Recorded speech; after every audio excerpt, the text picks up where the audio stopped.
Hi hello friends, good evening all of you.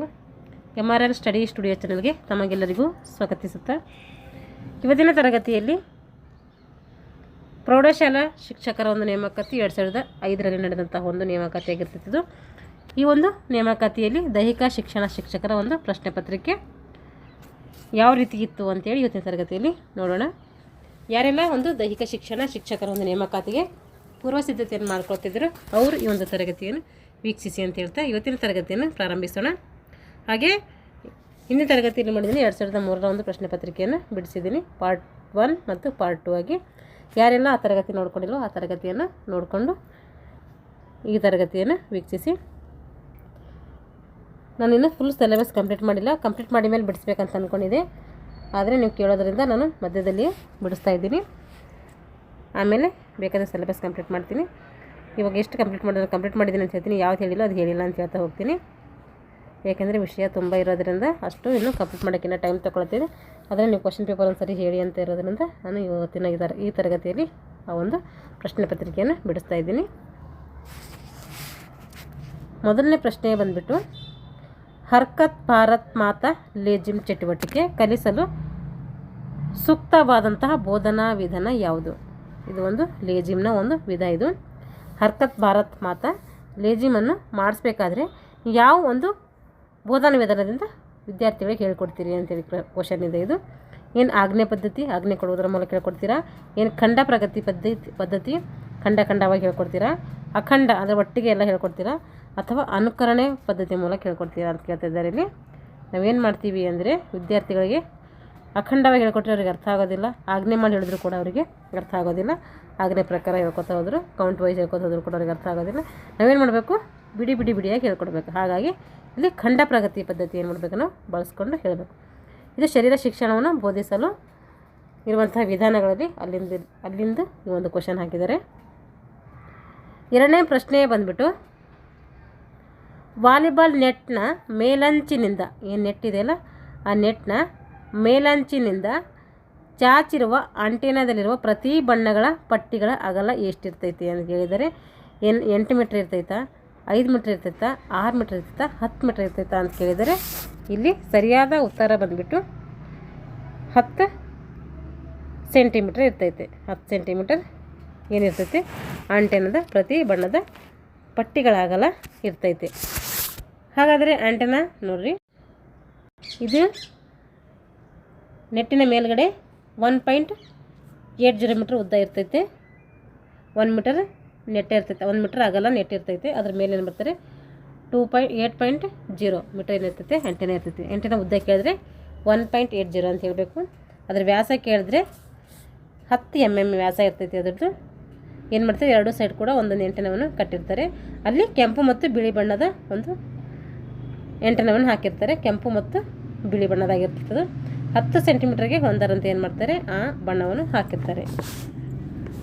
ಇಷ್ಟು antenna ಬಗ್ಗೆ ತಿಳ್ಕೊಬೇಕು. ಇದು ವಾಲಿಬಾಲಲ್ಲಿ ಬರ್ತೈತೆ, ನಾನು ಹೇಳ್ಕೊಟ್ಟಿದ್ದೀನಿ. ಇದು ನೀವು ಒಂದು ಸರಿ ಆ ಒಂದು ಕ್ಲಾಸನ್ನು ವೀಕ್ಷಿಸಿ. ಗ್ರೂಪ್ ಗೇಮ್ಸಲ್ಲಿ ವಾಲಿಬಾಲಲ್ಲಿ ಹೇಳಿದ್ದೀನಿ, ಇದು ಆ ಒಂದು ಆಥರ್ ಬುಕ್ಸಲ್ಲಿಂದ ಹೇಳಿದ್ದೀನಿ. ಹಾಗೆ ಗೌರ್ಮೆಂಟ್ ಟೆಕ್ಸ್ಟ್ ಬುಕ್ಕಲ್ಲಿ ಕೂಡ ಈ ಒಂದು ವಾಲಿಬಾಲ್ ಬಗ್ಗೆ ಹೇಳಿದ್ದೀನಿ. ಯಾರು ನೋಡ್ಕೊಂಡಿಲ್ವೋ ಆ ತರಗತಿಯನ್ನು ನೋಡ್ಕೊಳ್ಳಿ. ಲಾಂಗ್ ಜಂಪ್ನಲ್ಲಿ ಲ್ಯಾಂಡಿಂಗ್ ಏರಿಯಾದ ಕನಿಷ್ಠ ಅಗಲ, ಇದನ್ನು ಹೇಳಬೇಕಿದ್ದು, ಇನ್ನೂ ಕ್ಲಾಸ್ ಮಾಡಿಲ್ಲ. ಲಾಂಗ್ ಜಂಪ್ನಲ್ಲಿ ಲ್ಯಾಂಡಿಂಗ್ ಏರಿಯಾದ ಕನಿಷ್ಠ ಅಗಲ ಎಷ್ಟು ಅಂದರೆ 2.50 ಮೀಟರ, 2.75 ಮೀಟರ, 3 ಮೀಟರ, 2 ಮೀಟರ ಅಂತ ಕೇಳಿದ್ರೆ ಇಲ್ಲಿ ಎಷ್ಟು ಮೀಟರ್ ಇರ್ತೈತೆ, 2.5 ಮೀಟರ್, 2.75 ಮೀಟರ್ ಇರ್ತೈತೆ. ನೀರಿನಲ್ಲಿ ಕರಗುವ ವಿಟಮಿನ್ಗಳು ಯಾವ್ಯಾವು? ನೀರಿನಲ್ಲಿ ಕರಗುವಂಥ ವಿಟಮಿನ್ಗಳು ಬಿ ಸಿ ಏನು ಮಾಡ್ತೇವೆ, ಬಿಸಿ ಅಂತೇಳಿ ನೆನಪಿಟ್ಕೊಳ್ರಿ. ಇವು ನೀರಿನಲ್ಲಿ ಕರಗ್ತವೆ. ಎ ಡಿ ಇ ಕೆ ಇವೇನು ಕರೀತವೆ, ಇವು ಕೊಬ್ಬಿನಲ್ಲಿ ಕರಗುವಂಥ ವಿಟಮಿನ್ಗಳು. 5ನೇ ಪ್ರಶ್ನೆ ನೋಡ್ರಿ, ವ್ಯಕ್ತಿಯ ಬೆಳವಣಿಗೆ ಮತ್ತು ವಿಕಾಸದಲ್ಲಿ ಪ್ರಮುಖ ಪಾತ್ರ ವಹಿಸುವ ವಿಷಯಗಳು ಯಾವ್ಯಾವು? ಇದನ್ನು ಕೂಡ ಅನಾಟಮಿಯಲ್ಲಿ ಬರ್ತೈತೆ. ಅನಾಟಮಿಯಲ್ಲಿ ಬರಲ್ಲ, ಇದು ಸೈಕಾಲಜಿ ಬರ್ತೈತೆ. ಹಿಂದಿನ ಏನು ಬಿ ಸಿ ಇರ್ತಲ್ಲ, ನೀರಿನಲ್ಲಿ ಕರಗುವಂಥ ಜೀವಸತ್ವಗಳು, ಅದು ಅನಾಟಮಿಯಲ್ಲಿ ಬರುವಂಥ ವಿಷಯ ಆಗಿರ್ತೈತಿ. ಇದು ಸೈಕಾಲಜಿಯಲ್ಲಿ ಬರುವಂಥ ಒಂದು ವಿಷಯ. ಇಲ್ಲಿ ಆನುವಂಶೀಯತೆ, ಪರಿಸರ ಮತ್ತು ವಿಶ್ರಾಂತಿ. ವ್ಯಕ್ತಿಯ ಒಂದು ಬೆಳವಣಿಗೆ ಮತ್ತು ವಿಕಾಸದಲ್ಲಿ ಯಾವುದು ಪ್ರಮುಖ ಪಾತ್ರ ವಹಿಸ್ತದೆ ಅಂತ ಕೇಳಿದರೆ ಇದು ಕ್ವಶನ್. ಆನುವಂಶೀಯತೆ ವಹಿಸ್ತೈತೆ, ಪರಿಸರ ವಹಿಸ್ತೈತೆ, ವಿಶ್ರಾಂತಿ ವಹಿಸ್ತದೆ ಅಂತ ಕೇಳಿದರೆ, ಆನುವಂಶೀಯತೆ ಆನುವಂಶಿಕತೆ ಅಂದ್ರೆ ಒಂದೇ, ಆನುವಂಶೀಯತೆ ಅಂದ್ರೆ ಒಂದೇ. ಪರಿಸರ ಚಟುವಟಿಕೆ, ಪರಿಸರ ಆಹಾರ ವಿಶ್ರಾಂತಿ, ಆಹಾರ ವಿಶ್ರಾಂತಿ ಚಟುವಟಿಕೆ. ಇಲ್ಲಿ ಯಾವ ಪ್ರಭಾವ ಬೀರ್ತೈತೆ ಅಂತಂದರೆ ಇಲ್ಲಿ ಆನುವಂಶೀಯತೆ, ಪರಿಸರ ಮತ್ತು ಚಟುವಟಿಕೆ ಏನು ಮಾಡ್ತೈತಿ, ವ್ಯಕ್ತಿಯ ಬೆಳವಣಿಗೆ ಮತ್ತು ವಿಕಾಸದ ಮೇಲೆ ಪ್ರಮುಖ ಪಾತ್ರ ವಹಿಸ್ತೈತಿ. ಈಗ ಕೂಡ ತರಗತಿ ಮಾಡಿದ್ದೀನಿ, ನೋಡ್ಕೊಳ್ರಿ. ಪುರಾತನ ಅಥೆನ್ಸ್ನಲ್ಲಿ ವ್ಯಾಯಾಮ ಶಾಲೆಯ ಹೆಸರು. ಪುರಾತನ ಒಂದು ಅಥೆನ್ಸ್ನಲ್ಲಿ ವ್ಯಾಯಾಮ ಶಾಲೆಗೆ ಏನೇನು ಕರಿತಾ ಇದ್ರು ಅಂತ ನೋಡ್ರಿ. ಹಂಪಿ ಥಿಯೇಟರ್, ಪೆಲೆಸ್ಟ್ರಾ, ಥರ್ಮೆ, ಕ್ಯಾಂಪಸ್ ಮತ್ತು ಮಾರ್ಟಿಯಸ್. ಇದಕ್ಕೆ ಹಂಪಿ ಥಿಯೇಟರ್ ಅಂತೇಳಿ ಕರಿತೀವಿ. ಪುರಾತನ ಅಥೆನ್ಸ್ನಲ್ಲಿ ವ್ಯಾಯಾಮ ಶಾಲೆಯ ಹೆಸರು ಅಂದರೆ ಅದು ಹಂಪಿ ಥಿಯೇಟರ್. ಹಾಗಾದರೆ ಪ್ಯಾಲೆಸ್ಟ್ರಾ ಇದು ಎಲ್ಲಿ ಬರ್ತೈತೆ ಅಂದರೆ ಪ್ರಾಚೀನ ಒಲಿಂಪಿಕ್ಸ್ನಲ್ಲಿ ಪಾಲ್ಗೊಂಡವ್ರಿಗೆ ಏನು ಮಾಡ್ತಾಯಿದ್ರು, ಒಂದು ತರಬೇತಿ ನೀಡುವಂಥ ಒಂದು ಸ್ಥಳ ಆಗಿರ್ತಿತ್ತು. ಯಾವುದು? ಪ್ಯಾಲೆಸ್ಟ್ರಾ ಅನ್ನೋದು. ಇದು ಥರ್ಬೆ ಮತ್ತು ಕ್ಯಾಂಪಸ್, ಫೋರ್ಟಿಯಸ್ ಇವೇನು ನಮ್ಮ ದೈಹಿಕ ಶಿಕ್ಷಣದಲ್ಲಿ ಇಲ್ಲ ಇವು ಪ್ಲೇಸ್ಗಳು. ಪಾಠ ಯೋಜನೆಯಲ್ಲಿ ಲೀಡ್ ಆಫ್ ಚಟುವಟಿಕೆ ಭಾಗವಹಿಸುವಂಥ ಮುಖ್ಯ ಉದ್ದೇಶ ಏನು? ಪಾಠ ಯೋಜನೆಯಲ್ಲಿ ಲೀಡ್ ಆಫ್ ಚಟುವಟಿಕೆ ನಾವು ಯಾಕೆ ಬಳಸ್ತೀವಿ, ಅದರ ಮುಖ್ಯ ಉದ್ದೇಶ ಏನಂತ ಕೇಳ್ತಾ ಇದ್ದಾರೆ ಇಲ್ಲಿ. ಅದು ಮನೋರಂಜನೆಗೋಸ್ಕರ ಬಳಸ್ತೀವ, ನಾಯಕತ್ವ ಗುಣ ಬೆಳೆಸ್ತೈತಾ, ಏನು ಶಿಸ್ತು ಬೆಳೆಸ್ತೈತಾ, ಸ್ಪರ್ಧಾತ್ಮಕ ಸನ್ನಿವೇಶದಲ್ಲಿ ಬಳಸ್ತೀವ ಅಂದರೆ ಲೀಡ್ ಆಫ್ ಚಟುವಟಿಕೆ ಏನು ಮಾಡ್ತೀವಿ ನಾವು ಸ್ಪರ್ಧಾತ್ಮಕ ಸನ್ನಿವೇಶದಲ್ಲಿ ಬಳಸ್ತೀವಿ. ಸರಿಯಾದ ಉತ್ತರ ಬಂದುಬಿಟ್ಟು ಇಲ್ಲಿ ಸ್ಪರ್ಧಾತ್ಮಕ ಸನ್ನಿವೇಶ ಅಂತೇಳಿ ಆಗ್ತೈತೆ. ವಾಲಿಬಾಲ್ ಆಟಕ್ಕೆ ಉಪಯೋಗಿಸುವ ಚೆಂಡಿನ ಸುತ್ತಳತೆ ಎಷ್ಟಿರ್ತೈತೆ? ವಾಲಿಬಾಲ್ ಆಟದಲ್ಲಿ ಬಳಸುವಂತಹ ಚೆಂಡಿನ ಸುತ್ತಳತೆ ಎಷ್ಟು? ಈ ವಾಲಿಬಾಲ್ದೆಲ್ಲ ಎಲ್ಲ ಗೇಮ್ಸ್ ನಾವು ಏನು ಮಾಡಬೇಕು, ಭಯಪಟ್ಟು ಹೊಡಿಬೇಕು. ಯಾಕೆಂದರೆ ಗೇಮ್ಸ್ ಮೇಲೆ ಬಗ್ಗೆ ಜಾಸ್ತಿ ಕ್ವಶನ್ಗಳು ಬರ್ತವೆ. 65ರಿಂದ 67 ಸೆಂಟಿಮೀಟರ್ ಇರ್ತೈತೆ, 67ರಿಂದ 78 ಇರ್ತೈತೆ, 64ರಿಂದ 65 ಇರ್ತೈತೆ, 63ರಿಂದ 64 ಸೆಂಟಿಮೀಟರ್ ಇರ್ತೈತೆ. ಅಂದರೆ 65ರಿಂದ 67 ಸೆಂಟಿಮೀಟರ್ ಇರ್ತೈತೆ. 65ರಿಂದ 67 ಸೆಂಟಿಮೀಟರ್ ಇರ್ತೈತಿ. ತೂಕ ಕೇಳಿದರೆ 260ರಿಂದ 280 ಗ್ರಾಮ್ ಇರ್ತೈತಿ. ಏನು? ವಾಲಿಬಾಲ್ನ ತೂಕ. ಅದು ತೂಕ ಕೇಳಿದರೆ 260ರಿಂದ 280 ಗ್ರಾಮ್. ಸುತ್ತಳತೆ ಕೇಳಿದ್ರೆ 65ರಿಂದ 67 ಸೆಂಟಿಮೀಟರ್ ಇರ್ತೈತಿ. ಅಥ್ಲೆಟಿಕ್ಸ್ನಲ್ಲಿ ರಿಲೇ ಬೆಟನ್ನ ಕನಿಷ್ಠ ತೂಕ ಯಾವುದು? ಅಥ್ಲೆಟಿಕ್ಸ್ನಲ್ಲಿ ಏನು ಬರ್ತೀವಿ ನಾವು, ರಿಲೇದಲ್ಲಿ ಬೆಟನ್ ಅಂತೇಳಿ ಬಳಸ್ತೀವಲ್ಲ, ಅದ್ರ ಕನಿಷ್ಠ ತೂಕ ಎಷ್ಟಿರ್ತೈತಿ? 50 ಗ್ರಾಮ್, 75 ಗ್ರಾಮ್, 100 ಗ್ರಾಮ್, 60 ಗ್ರಾಮ್ ಅಂದರೆ 50 ಗ್ರಾಮ್ ಇರ್ತೈತಿ. ಇದು ಕೂಡ ಕ್ಲಾಸ್ ಮಾಡ್ಬೇಕು, ನಾನು ಮುಂದಿನ ತರಗತಿಯಲ್ಲಿ ಮಾಡ್ತೀನಿ. ಪಿಟ್ಯುಟರಿ ಗ್ರಂಥಿಯನ್ನು ಹೀಗೆಂದು ಕರಿತೀವಿ. ಪಿಟ್ಯುಟರಿ ಗ್ರಂಥಿಯನ್ನು ಹೇಗೆಂದು ಕರಿತೀವಿ? ಈ ಕ್ವಶನ್ ಅನಾಟಮಿಯಲ್ಲಿ ಕೇಳಿದಂಥ ಕ್ವಶನ್ ಆಗಿರ್ತೈತೆ. ಪಿನಿಯಲ್ ಅಂತ ಕರಿತೀವಿ, ಹೈಪೋಪೈಸಿಸ್ ಅಂತ ಕರಿತೀವಿ, ಪ್ಯಾರಾಥೈರಾಯ್ಡ್ ಅಂತ ಕರಿತೀವಿ, ಅಥವಾ ಥೈರಾಯ್ಡ್ ಅಂತ ಕರಿತೀವಿ. ಅಂದರೆ ಇದಕ್ಕೇನಂತ ಕರಿತೀವಿ ಅಂದರೆ ಹೈಪೋಪೈಸಿಸ್ ಅಂತೇಳಿ ಕರಿತೀವಿ. ಸರಿಯಾದ ಉತ್ತರ ಹೈಪೋಪೈಸಿಸ್. ಇದು ಕೂಡ ನಾನು ಅನಾಟಮಿಯಲ್ಲಿ ಬರ್ತೈತೆ. ಅನಾಟಮಿಗೆ ಸಂಬಂಧಪಟ್ಟಂತಹ ತರಗತಿಗಳನ್ನು ಕಂಪ್ಲೀಟಾಗಿ ಮುಗಿಸಿದ್ದೀನಿ. ಇನ್ನು ಅನಾಟಮಿ ಮಾಡಿ ಅಂತ ಕೇಳ್ತಾ ಇದ್ದೀರಾ. ಅನಾಟಮಿ ನಾನು ಫುಲ್ ಇವಾಗಲೇ ಏನು ಮಾಡಿದ್ದೀನಿ, ಮುಗಿಸಿದ್ದೀನಿ. ನೀವು ಯಾರು ನೋಡ್ಕೊಂಡಿಲ್ವೋ ಒಂದ್ಸರಿ ನೋಡ್ಕೊಳ್ರಿ. ಬೇಕಾದರೆ ಎಲ್ಲ ಒಂದು ಸಿಲೆಬಸ್ ಮುಗಿದ ಮೇಲೆ ಟೈಮ್ ಇದ್ದರೆ ಹೇಳ್ತೀನಿ. ಇವಾಗಂತೂ ನಾನು ಮುಗಿಸಿದ್ದೀನಿ, ನೋಡ್ಕೊಳ್ರಿ ಬೇಕಾಗಿದ್ದರೆ. ಇವಾಗ ಬುದ್ಧಿಶಕ್ತಿ ಮಟ್ಟ ಸೂಚ್ಯಂಕ ಅಂದರೆ IQ ಕಂಡುಹಿಡಿಯಲು ಬಳಸುವಂತಹ ಸೂತ್ರ ಯಾವುದು ನೋಡ್ರಿ. ಇದು ಅನಾಟಮಿ, ಇದು ಸೈಕಾಲಜಿಯಲ್ಲಿ ಕೇಳುವಂಥ ಒಂದು ಪ್ರಶ್ನೆ. ಬುದ್ಧಿ ಸೂಚ್ಯಂಕವನ್ನು ಕಂಡುಹಿಡಬೇಕಾದ್ರೆ ಯಾವ ಸೂತ್ರವನ್ನು ಬಳಸ್ತೀವಿ ಅಂತೇಳಿ ಕೇಳಿದ್ದಾರೆ ಇಲ್ಲಿ. CA × 100/MA. CA ಪ್ಲಸ್ ಇದೆ ನೋಡಿ, ಪ್ಲಸ್ ಇಲ್ಲಿ ಇಂಟು ಇದೆ, ಪ್ಲಸ್ ಬರೋದಿಲ್ಲ. ಹಾಗೆ MA × 100/CA. ಹಾಗೆ MA ಪ್ಲಸ್ ಇದೆ, ಇಲ್ಲೂ ಪ್ಲಸ್ ಇದೆ ನೋಡಿ, ಪ್ಲಸ್ ಇದೆಲ್ಲ ತೆಗೆದುಬಿಟ್ರೆ ಪ್ಲಸ್ ಬರೋದಿಲ್ಲ, ಅಲ್ಲಿ ಇಂಟು ಬರ್ತೈತೆ. ಇಲ್ಲಿ ನಾವು IQ ಕಂಡುಹಿಡಬೇಕಾದ್ರೆ ಏನು ಬರ್ತೀವಿ, IQ = MA / CA × 100. ಇದು ಏನು? ಬುದ್ಧಿಶಕ್ತಿ ಅಂದರೆ IQ ಕಂಡುಹಿಡುವಂಥ ಸೂತ್ರ.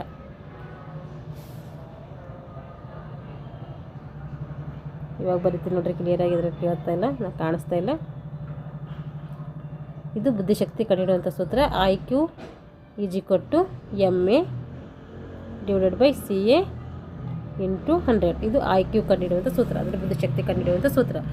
IQ ಅಂದರೆ ಇಂಟೆಲಿಜೆಂಟ್ ಕ್ವಶನ್ ಅಂತ ಕರಿತೀವಿ. MA ಅಂದರೆ ಮೆಂಟಲ್ ಏಜು ಅಂದರೆ ಮಾನಸಿಕ ವಯಸ್ಸು. CA ಅಂದರೆ ಕ್ರೊನಾಲಜಿಕಲ್ ಏಜು ಅಂದರೆ ದೈಹಿಕ ವಯಸ್ಸು × 100. ಇದು IQ ಕಂಡುಹಿಡುವಂಥ ಸೂತ್ರ. ಈಗ ಮಾನಸಿಕ ವಯಸ್ಸು ಕಂಡುಹಿಡುವಂಥ ಸೂತ್ರ ಹೇಳ್ತೀನಿ ನೋಡಿರಿ.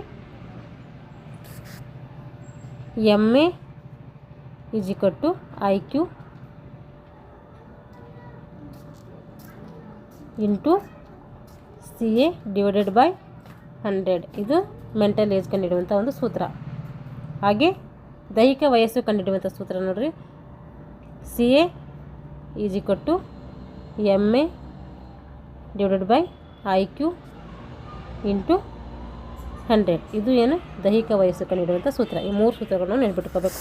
ಇದ್ರ ಮೇಲೆ ಕ್ವಶನ್ ಇರುತ್ತೆ ಕಂಪಲ್ಸರಿ. ಈಗ ರೋಮ್ ದೇಶದಲ್ಲಿ ದ್ವಂದ್ವ ಯುದ್ಧ, ಪ್ರಾಣಿಗಳ ಕಾಳಗ, ಅಣಕು ಯುದ್ಧಗಳು ನಡೆಸ್ತದಂಥ ಸ್ಥಳಕ್ಕೆ ಏನಂತ ಕರಿತಿದ್ವಿ ಅಂತೇಳಿ ಕೇಳಿದ್ದಾರೆ ಇಲ್ಲಿ. ಅದಕ್ಕೆ ಫೀಲ್ಡ್ ಆಫ್ ಮಾರ್ಸ್ ಅಂತ ಕರಿತಿದ್ವಿ, ಡಯಕ್ಲೇಟಿಯನ್ ಕರಿತಿದ್ವಿ, ಕೊಲೆಸಿಯಂ ಅಂತ ಕರಿತಿದ್ವಿ, ಕ್ಯಾಲಿಡೇರಿಯಂ ಅಂತ ಕರಿತಿದ್ರೆ ಅದಕ್ಕೆ ಕೊಲೋಸಿಯಂ ಅಂತೇಳಿ ಕರಿತಾ ಇದ್ವಿ.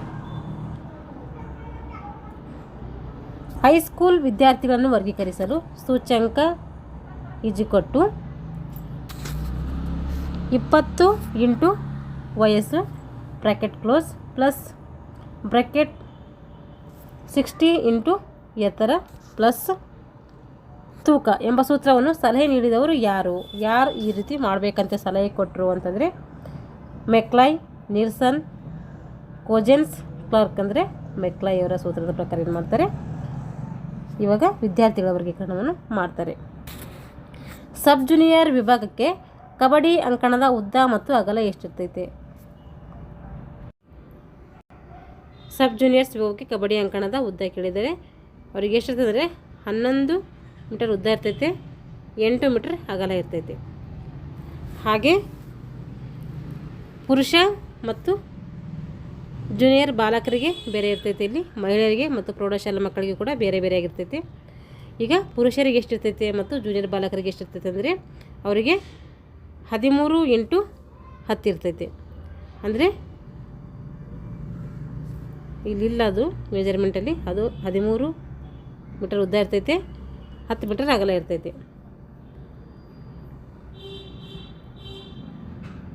ಹಾಗೆ ಮಹಿಳೆಯರಿಗೆ ಎಷ್ಟಿರ್ತೈತಿ ಅಂತಂದರೆ ಮಹಿಳೆಯರಿಗೆ 12 ಇಂಟು 8 ಇರ್ತೈತೆ, 12 ಮೀಟರ್ ಉದ್ದ ಇರ್ತೈತೆ, 8 ಮೀಟರ್ ಅಗಲ ಇರ್ತೈತೆ. ಅದನ್ನು ಕೂಡ ಇಲ್ಲಿಲ್ಲ. ಅದಕ್ಕೆ ಇದು ಎಷ್ಟು ಮಾಡಿದರೆ ಸಬ್ ಜೂನಿಯರ್ಸ್ ಅಷ್ಟೇ ಕೇಳಿದಾರಲ್ಲ, ಅದು ಅಷ್ಟೇ ನಾನು ಹೇಳಿದ್ದೀನಿ. 11 ಮೀಟರ್ ಉದ್ದ ಇರ್ತೈತೆ, 8 ಮೀಟರ್ ಅಗಲ ಇರ್ತೈತೆ.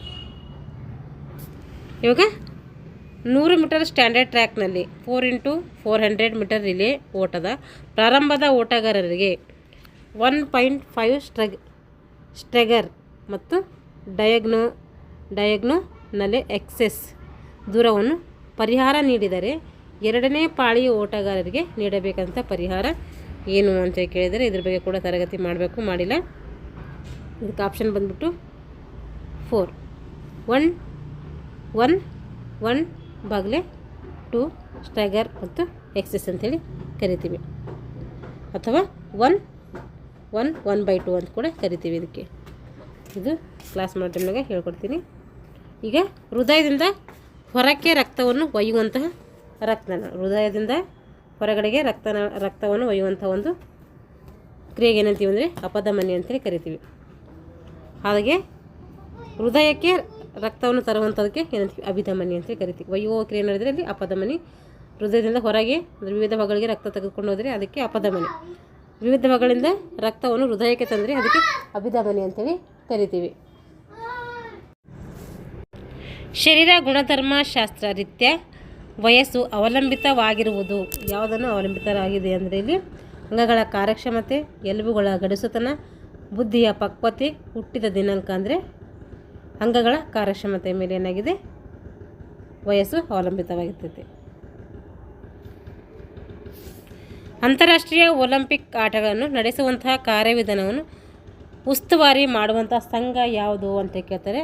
IOC, IOA, IAF, WFI ಅಂತ ಕೇಳಿದರೆ IOC, ಇಂಟರ್ನ್ಯಾಷನಲ್ ಒಲಿಂಪಿಕ್ ಕಮಿಟಿ ಅಂತೇಳಿ ಕರಿತೀವಿ. ಇದೇನು ಮಾಡ್ತೈತೆ, ಅಂತಾರಾಷ್ಟ್ರೀಯ ಒಲಿಂಪಿಕ್ಕನ್ನು ನಡೆಸ್ಕೊಡ್ತೈತೆ. 4 ವರ್ಷಕ್ಕೊಮ್ಮೆ ಈ ಒಲಿಂಪಿಕ್ ಕ್ರೀಡೆಗಳು ನಡೀತಾವಲ್ಲ, ಅದ್ರ ಬಗ್ಗೆ ಉಸ್ತುವಾರಿಯನ್ನು ಇದು ವಹಿಸ್ತೈತೆ. ದೈಹಿಕ ಶಿಕ್ಷಣ ಕೋರ್ಸ್ನಲ್ಲಿ ಶಿಬಿರ ಆಯೋಜಿಸುವ ಮುಖ್ಯ ಉದ್ದೇಶ ಏನು? ಇದು ರಿಪೀಟ್ ಕ್ವಶನು, 2003ರಲ್ಲಿ ಕೂಡ ಬಂದಿದೆ ನೋಡ್ರಿ. ಇದು ದೈಹಿಕ ಶಿಕ್ಷಣ ಕೋರ್ಸ್ನಲ್ಲಿ ಶಿಬಿರವನ್ನು ಆಯೋಜಿಸಲು ಮುಖ್ಯ ಉದ್ದೇಶ ಏನು? ಅಲ್ಲಿ ಏನು ಹೇಳಿದ್ರು, ಶಿಬಿರ ಯಾಕೆ ಆಯೋಜನೆ ಮಾಡ್ತೀವಿ ಅಂತೇಳಿ ಕೇಳಿದರು. ಇಲ್ಲಿ ಅದೇ ಕ್ವಶನ್ ರಿಪೀಟ್ ಆಗಿದೆ. ಮನೋಲ್ಲಾಸ ಒದಗಿಸುವುದಕ್ಕಾಗಿ, ನಾಯಕತ್ವ ಗುಣ ಬೆಳೆಸೋದಕ್ಕಾಗಿ, ಹೊಸ ಸ್ಥಳಗಳಿಗೆ ಭೇಟಿ ನೀಡುವುದಕ್ಕಾಗಿ, ಅಧ್ಯಾಪಕ ಅಥವಾ ವಿದ್ಯಾರ್ಥಿಗಳ ನಡುವೆ ಉತ್ತಮ ಸಂಬಂಧ ಬೆಳೆಸೋದಕ್ಕಾಗಿ. ಅಂದರೆ ಇಲ್ಲಿ ನಾಯಕತ್ವ ಒಂದು ತರಬೇತಿ ಸಿಗಬೇಕು ಅಂತ ಏನು ಮಾಡ್ತಾರೆ, ಶಿಬಿರವನ್ನು ಕಂಡಕ್ಟ್ ಮಾಡ್ತಾರೆ. ಕಬಡ್ಡಿ ಓಟದ ಸ್ಪರ್ಧೆಗೆ ಆಟಗಾರರನ್ನು ವರ್ಗೀಕರಿಸಲು ಉಪಯೋಗಿಸುವಂಥ ಸೂತ್ರ ಯಾವುದು? ಕಬಡ್ಡಿ ಆಟದ ಸ್ಪರ್ಧೆಗೆ ಆಟಗಾರರನ್ನು ವರ್ಗೀಕರಿಸಲು ಉಪಯೋಗಿಸುವಂತಹ ಸೂತ್ರ ಯಾವ ಸೂತ್ರ ಇಲ್ಲಿ ನಾವು ಬಳಸ್ತೀವಿ ಅಂದರೆ ನೋಡಿರಿ, ವಯಸ್ಸು ಏನು ಮಾಡ್ತೀವಿ, ವರ್ಷಗಳಲ್ಲಿ ಮೆನ್ಷನ್ ಮಾಡ್ತೀವಿ, ಪ್ಲಸ್ ಎತ್ತರ, ಇಂಟು ಅಲ್ಲ ಪ್ಲಸ್ ಎತ್ತರ, ಅದು ಮೀಟರ್ಗಳಲ್ಲಿ, ಹಾಗೆ ತೂಕ. ಇದನ್ನು ಕೂಡ ಕ್ವಶನ್ ರಿಪೀಟ್ ಆಗಿದೆ. ಇದು ಅಲ್ಲಿ ವಿದ್ಯಾರ್ಥಿಗಳ ವರ್ಗೀಕರಣ ಯಾವ ರೀತಿ ಮಾಡ್ತೀವಿ ಅಂತ ಇತ್ತು. ಇಲ್ಲಿ ಕಬಡ್ಡಿ ಒಂದು ಆಟದ ಸೇರಿಸಿ ಕೇಳಿದ್ದಾರೆ. ಇಲ್ಲಿ ವಯಸ್ಸು, ಎತ್ತರ, ತೂಕ, ಇದನ್ನು ರಿಪೀಟ್ ಕ್ವಶನ್. ಜಾವೆಲಿನ್ ಎಸೆತಕ್ಕೆ ಗುರುತು ಮಾಡುವಂತಹ ಕಂಸ ಅಥವಾ ಅರ್ಕಗೆರೆ ಅಗಲ ಎಷ್ಟಿರ್ತೈತೆ? ಇದನ್ನು ಕೂಡ ನಾನು ಕ್ಲಾಸ್ ಮಾಡಿದ್ದೀನಿ, ನೋಡ್ಕೊಳ್ರಿ. ಈ ರೀತಿ ಜಾವೆಲಿನ್ ಏನಿರ್ತೈತೆ ಇದು ಇರುತ್ತಲ್ಲ, ಇಲ್ಲಿ ಎಷ್ಟಿರ್ತದೆ ಕಂಸ ಅಂತ ಕೇಳಿದರೆ ಇದು 7 ಸೆಂಟಿಮೀಟರ್ ಇರ್ತೈತೆ. ಇದು ಎಲ್ಲ ಗೆರೆಗಳು ಹೋಲಿಸಿ ಈ ಗೆರೆ ಏನಿರ್ತೈತೆ ದಪ್ಪ ಇರ್ತೈತೆ ಎಲ್ಲ ಗೇಮ್ಸ್ಗಳಿಗಿಂತ. ಇದು 7 mm ಇರ್ತೈತೆ. ಉಳಿದಿಂದ ಎಲ್ಲ ಏನಿಷ್ಟಿರ್ತವೆ 5 mm ಇದ್ದರೆ 5 ಸೆಂಟಿಮೀಟರ್ ಇದ್ದರೆ ಎಷ್ಟಿರ್ತೈತೆ 7 ಸೆಂಟಿಮೀಟರ್ ಇರ್ತೈತೆ. ಮಾನವನ ಶರೀರದಲ್ಲಿ ಅತಿ ಸಣ್ಣ ಮೂಳೆ ಮಧ್ಯ ಕಿವಿ ಎಲ್ಲಿರ್ತದೆ? ಪಾದ, ಮಧ್ಯ ಕಿವಿ, ಬೆರಳು ಮತ್ತು ಮೂಗು ಕೈದ್ರೆ ಮಧ್ಯ ಕಿವಿ, ಅದು ಸ್ಟೆಪಿಸ್ ಅಂತೇಳಿ ಕರಿತೀವಿ. ಹಾಗೆ ಮಾನವನ ಶರೀರದಲ್ಲಿ ಅತಿ ದೊಡ್ಡ ಮೂಳೆ ಯಾವುದು ಕೇಳ್ತಾರೆ, ಅದು ಕೂಡ ಫೀವರ್, ಅದು ತೊಡೆಯಲ್ಲಿ ಕಂಡುಬರ್ತೈತೆ. ನಿರಾಸ ಭಾವನೆಗೆ ಕಾರಣ ಏನು ಅಂತ ಕೇಳಿದರೆ ಉಪಯೋಗ ಮಾಡದಿರುವಿಕೆ, ಅತಿ ಉಪಯೋಗ, ದುರುಪಯೋಗ, ಸಾಮಾನ್ಯ ಉಪಯೋಗ. ಅಂದರೆ ಇದು ಸೈಕಾಲಜಿ ಕ್ವಶನ್. ಅತಿ ಉಪಯೋಗ ಮಾಡಿದಾಗ ಏನಾಗ್ತೈತೆ, ನಮಗೆ ನಿರಾಸೆ ಉಂಟಾಗ್ತೈತೆ. ಭಾರತದಲ್ಲಿ ದೈಹಿಕ ಶಿಕ್ಷಣ ಭಾರತದಲ್ಲಿ ದೈಹಿಕ ಶಿಕ್ಷಣ ಮತ್ತು ಮನೋಲ್ಲಾಸದ ಕೇಂದ್ರ ಸಲಹಾ ಮಂಡಳಿ ಆಯೋಜನೆಗೊಂಡಂಥ ವರ್ಷ ಯಾವುದು? ಭಾರತದ ದೈಹಿಕ ಶಿಕ್ಷಣ ಮತ್ತು ಮನೋಲ್ಲಾಸ ಕೇಂದ್ರ ಸಲಹಾ ಮಂಡಳಿ ಯಾವ ವರ್ಷ ಸ್ಥಾಪನೆ ಆಯಿತು ಅಂಥೇಳಿ? 1948, 1956, 1950, 1954. ಅಂದರೆ ಸರಿಯಾದ ಉತ್ತರ ಬಂದುಬಿಟ್ಟು 1954. ಈ ಕೆಳಗೆ ನಮೂದಿಸಿರುವುಗಳಲ್ಲಿ ಯಾವುದು ಮೇಲ್ವಿಚಾರಣೆ ತಂತ್ರ ಅಲ್ಲ? ಇವೆಲ್ಲ ಮೇಲ್ವಿಚಾರಣೆ ತಂತ್ರ ಅದಾವೆ, ಇದರಲ್ಲಿ ಒಂದಿಲ್ಲ. ಸುತ್ತೋಲೆ ಕಳಿಸುವುದು, ಸಮ್ಮೇಳನ, ಭೇಟಿ, ಸಭೆ. ಇಲ್ಲಿ ಯಾವುದು ಮೇಲ್ವಿಚಾರಣೆ ತಂತ್ರ ಅಲ್ಲ ಅಂದರೆ ಸುತ್ತೋಲೆ ಅಲ್ಲ. ಸರಿಯಾದ ಉತ್ತರ ಸುತ್ತೋಲೆ ಅಲ್ಲ ಅಂತೇಳಿ ಕೇಳಿದರೆ ಅದಕ್ಕೆ ಅಲ್ಲದೆ ಹೇಳ್ಬೇಕು ನಾವಿಲ್ಲಿ. ಶಟಲ್ ಬ್ಯಾಡ್ಮಿಂಟನ್, ಇದು ಕೂಡ ಹೇಳಿದ್ದೀನಿ. ಸಿಂಗಲ್ಸ್ ಅಂಕಣದ ಉದ್ದ ಮತ್ತು ಅಗಲ ಎಷ್ಟಿರ್ತೈತೆ? ಇದು ಕ್ಲಾಸ್ ಕೂಡ ನಾನು ಮಾಡಿದ್ದೀನಿ, ನೋಡ್ಕೊಳ್ರಿ. ಅದು 44 ಅಡಿ 18 ಅಡಿ 44 ಅಡಿ ಇಂಟು 18 ಅಡಿ. 44 ಉದ್ದ ಇರ್ತೈತೆ, 18 ಅಡಿ ಅಗಲ ಇರ್ತೈತೆ ಅಂತ ಹೇಳ್ತಾ ಇದ್ದಾರೆ. 40 ಅಡಿ ಉದ್ದ ಇದೆ, 17 ಅಡಿ ಅಗಲ ಇದೆ ಅಂತ ಹೇಳ್ತಾ ಇದ್ದಾರೆ. 44 ಅಡಿ ಉದ್ದ ಇದೆ, 17 ಅಡಿ ಏನಿದೆ ಅಗಲ ಇದೆ. ಸರಿಯಾದ ಉತ್ತರ ಬಂದ್ಬಿಟ್ಟು ಸಿ, 44 ಅಡಿ ಉದ್ದ, 17 ಅಡಿ ಅಗಲ. ಇಲ್ಲಿ ಕೂಡ 18 ಅಂತ ಕೊಟ್ಟಿದ್ದಾರೆ, ಇದು ಕೂಡ ಅಲ್ಲ. ಹ್ಯಾಮರ್ ಎಸೆತ, ಇದನ್ನು ಕೂಡ ಕ್ಲಾಸ್ ಮಾಡಬೇಕು. ಅದರಲ್ಲಿ ದೈಹಿಕ ಶಿಕ್ಷಣ ಒಂದು ಪಠ್ಯಪುಸ್ತಕದಲ್ಲಿ ಇದೆಯದಲ್ಲ, ಇದು ಮಾಡಿದ್ದೀನಿ. ಹ್ಯಾಮರ್ ಎಸೆತ ಮಾಡಿದ್ದೀನಿ ನೋಡಿರಿ. ಹ್ಯಾಮರ್ ಎಸೆತದ ವೃತ್ತದ ವ್ಯಾಸ ಎಷ್ಟು ಅಂತ ಕೇಳಿದ್ದಾರೆ. ಇದ್ರದ್ದು 2.153, 2.351, 2.531, 2.135. ಸರಿಯಾದ ಉತ್ತರ ಬಂದ್ಬಿಟ್ಟು 2.135. ಇದು ಏನಂತೀವಿ? ವ್ಯಾಸ ಅಂತೇಳಿ ಕರಿತೀವಿ. ತ್ರಿಜ್ಯ ಅಂದರೆ ಅರ್ಧ ಮಾಡ್ಕೋಬೇಕು. ಇದರಲ್ಲಿ ಅರ್ಧ ಮಾಡ್ಕೊಂಡ್ರೆ ಏನಾಗ್ತೈತಿ? ತ್ರಿಜ್ಯ ಬರ್ತೈತಿ. ಇದು ಹ್ಯಾಮರ್ ಎಸೆತ ಮತ್ತು ಗುಂಡೆ ಎಸೆತಕ್ಕೆ ಸೇಮ್ ಇದೆ. ಇದು ನೋಡ್ಕೊಳ್ರಿ ವ್ಯಾಸ. ರಕ್ತ ಹೆಪ್ಪುಗಟ್ಟುವಿಕೆಗೆ ಕಾರಣವಾದಂಥ ವಿಟಮಿನ್. ರಕ್ತ ಹೆಪ್ಪುಗಟ್ಟಬೇಕಾದ್ರೆ ಯಾವುದು ವಿಟಮಿನ್ ಕಾರಣ ಆಗ್ತೈತಿ? Vitamin A, vitamin B, vitamin K, vitamin C. ಅಂದರೆ ವಿಟಮಿನ್ ಕೆ ಏನಾಗ್ತೈತೆ, ನಾವು ರಕ್ತ ಹೆಪ್ಪುಗಟ್ಟಲಿಕ್ಕೆ ಸಹಾಯಕ ಆಗ್ತೈತಿ. ವಿಟಮಿನ್ ಎ ಇಂದ ಏನು ಬರ್ತೈತೆ? ಇರುಳು ಕುರುಡು ಬರ್ತೈತಿ. ವಿಟಮಿನ್ ಬಿ ಇಂದ ಬೇರೆ ಬೇರೆ, ವಿಟಮಿನ್ ಸಿ ಇಂದ ಸ್ಕರ್ವಿ, ವಿಟಮಿನ್ ಡಿ ಇಂದ ರಿಕೆಟ್ಸ್ ಬರ್ತೈತಿ. ಇವೆಲ್ಲದ್ರ ಬಗ್ಗೆ ನಮಗೆ ಗೊತ್ತಿರಬೇಕು. ಇದು ಕೂಡ ಅನಾಟಮಿ ಒಂದು ಕ್ವಶನ್ ಆಗಿರ್ತೈತಿ. ಕೆಳಗೆ ನಮೂದಿಸಿರುವುಗಳಲ್ಲಿ ಯಾವುದು ಆನುವಂಶೀಯತೆಯಿಂದ ವರ್ಗಾವಣೆಯಾಗಿರುವುದಿಲ್ಲ? ಆನುವಂಶೀಯತೆಗೆ ಸಂಬಂಧಪಟ್ಟಿಲ್ಲ. ಇದು ಸೈಕಾಲಜಿ ಕ್ವಶನ್. ಚರ್ಮದ ಬಣ್ಣ, ದೇಹದ ಆಕೃತಿ, ಕೌಶಲ್ಯಗಳು, ಬುದ್ಧಿಶಕ್ತಿ. ಸ್ಕಿಲ್ ಏನಾಗಲ್ಲ, ವಂಶದಿಂದ ವಂಶಕ್ಕೆ ಅವು ವರ್ಗಾವಣೆ ಆಗೋದಿಲ್ಲ. ಒಬ್ಬರಿಂದ ಒಬ್ಬರಿಗೆ ಇರುತ್ತೆ ಸ್ಕಿಲ್ಲು ಬೇರೆ ಬೇರೆಯೇ ಇರ್ತವೆ. ಈಗ ನಮ್ಗೆ ಸಂಗೀತ ಬರ್ತದೆ ಅಂದರೆ ನಮ್ಮ ಮಕ್ಕಳಿಗೆ ಸಂಗೀತ ಬರಬೇಕು ಅಂತೇನಿಲ್ಲ. ಏನಾಗಿರ್ತದೆ? ಸ್ಕಿಲ್ ವರ್ಗಾವಣೆ ಆಗೋದಿಲ್ಲ ಅಂತ ಅರ್ಥ. ಚರ್ಮದ ಬಣ್ಣ ಬರ್ಬೋದು, ದೇಹದ ಆಕೃತಿ ಬರ್ಬೋದು, ಬುದ್ಧಿಶಕ್ತಿ ಬರ್ಬೋದು, ಆದರೆ ಸ್ಕಿಲ್ ಏನಾಗಲ್ಲ, ವರ್ಗಾವಣೆ ಆಗೋದಿಲ್ಲ. ಸ್ವತಂತ್ರೋತ್ತರ ಭಾರತದಲ್ಲಿ ನ್ಯಾಷನಲ್ ಡಿಸಿಪ್ಲಿನ್ ಸ್ಕೀಮ್ ಅಂದರೆ NDS ಜಾರಿ ಮಾಡಲು ಪ್ರೇರಣೆ ನೀಡಿದವರು ಯಾರು ಇದು ಜಾರಿಗೊಳಿಸಿದರು ಅಂದರೆ JS ರೂಸು, ನ್ಯೂರೇನ್, JK ಭೋಸ್ಲೆ, ರಾಜ್ಕುಮಾರಿ ಅವ್ರ ಬದುಕರು ಅಂದರೆ JK ಭೋಸ್ಲೆ ಅವರು ಮಾಡ್ತಾರೆ. ಹೆಚ್ಚಿನ ಸಂಖ್ಯೆಯ ವಿದ್ಯಾರ್ಥಿಗಳು ಇಂಟರ್ಮ್ಯೂರಲ್ ಕಾರ್ಯಕ್ರಮದಲ್ಲಿ ಭಾಗವಹಿಸೋದಕ್ಕೆ ಸೂಕ್ತವಾದ ದಿನ. ಇಂಟರ್ಮ್ಯೂರಲು ಎಕ್ಸ್ಟ್ರಾಮ್ಯೂರಲ್ ಅಂತೇಳಿ ಕೇಳಿದ್ದೀವಿ. ಇಂಟರ್ಮ್ಯೂರಲ್ ಅಂದರೆ ಶಾಲೆ ಒಳಗಡೆ ನಡೀತೇವೆ, ನಮ್ಮ ಶಾಲೆಯಲ್ಲಿ ಗ್ರೂಪ್ಗಳು ಮಾಡ್ಕೊಂಡು ಮಾಡ್ತಾರೆ. ಎಕ್ಸ್ಟ್ರಾಮ್ಯೂರಲ್ ಅಂದರೆ ಬೇರೆ ಬೇರೆ ಶಾಲೆಯವರು ಬರ್ತಾರೆ, ಅಲ್ಲಿ ಗ್ರೂಪ್ ಮಾಡ್ಕೊಂಡು ಗೇಮ್ಸ್ ಆಡ್ತಾರೆ. ಇಂಟ್ರಾಮ್ಯೂರಲ್ ಅಂದರೆ ಇದು ನಮ್ಮ ಶಾಲೆಯ ಒಳಗಡೆ ನಡೀತದಂತಹ ಒಂದು ಗೇಮ್ಸು.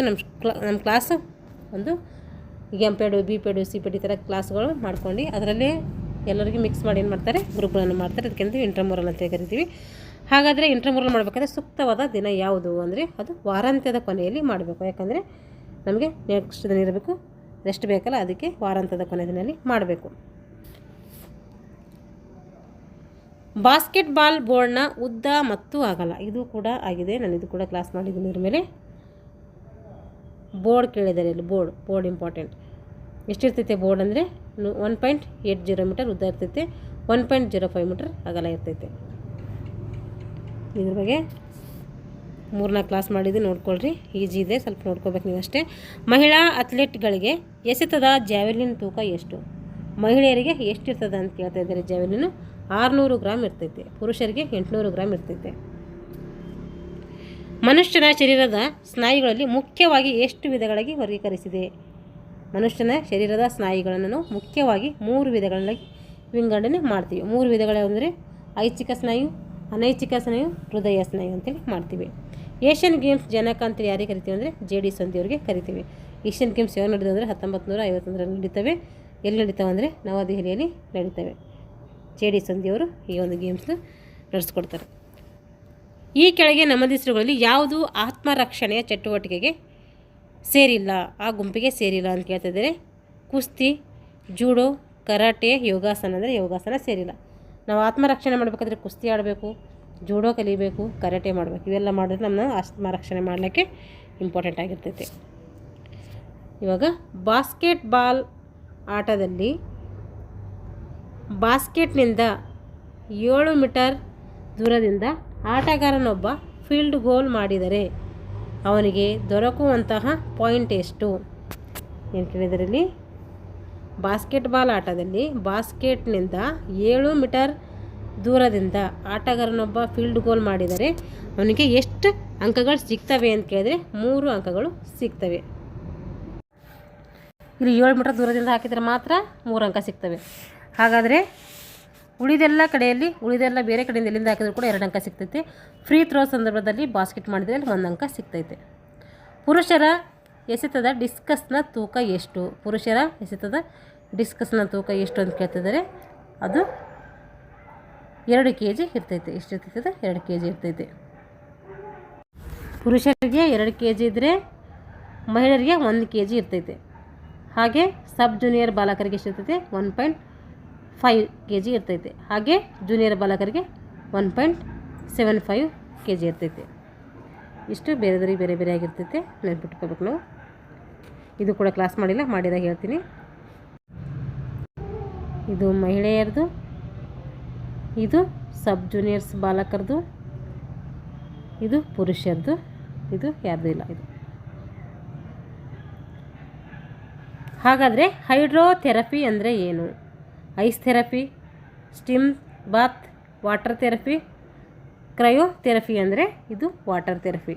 ಹೈಡ್ರೋಥೆರಪಿ ಅಂದರೆ ಹೈಡ್ರೋ ಅಂದರೆ ನೀರು ಅಂತ ಅರ್ಥ, ಅದು ವಾಟರ್ ಥೆರಪಿ ಆಗಿರ್ತೈತೆ.